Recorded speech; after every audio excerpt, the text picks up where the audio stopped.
For me, I was interested in science already when I was a child. I didn't really know what it was, but I read a lot about scientists and their work, and I thought becoming a scientist was like digging dinosaurs. That's what I thought, but I thought that was exciting.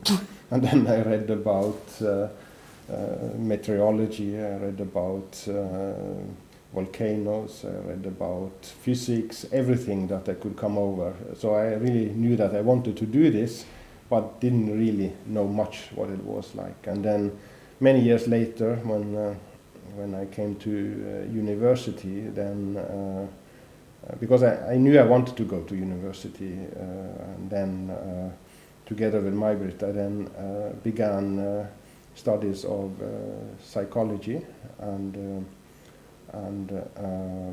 then the part of psychology that excited both of us by far the most was the brain, and trying to explain behavior by the brain, and that is an experimental science. And I think I've never really had anything else on my mind, at least perhaps except for very short breaks. I wanted to become a scientist from the beginning. You wanted to study volcanoes?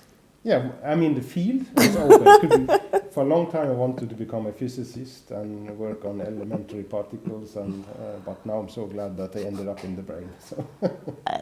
I didn't read that much as Edvard did, but I was extremely curious, and I was curious on humans and animals, and I really wanted to understand why they do this and why they don't do that.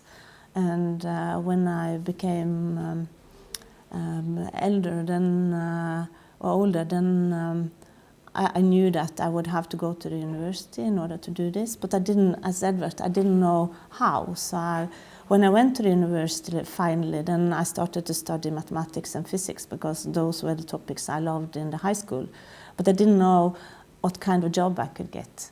And then luckily I met Edvard. Even though we had been at the same high school, we didn't know each other that well. And then we decided, should we do this together? And then we just made a new path step by step without knowing other things than this star in front of us. We want to understand why the brain, or how the brain is working to give behavior. And that's what we're still doing, and it's fantastic.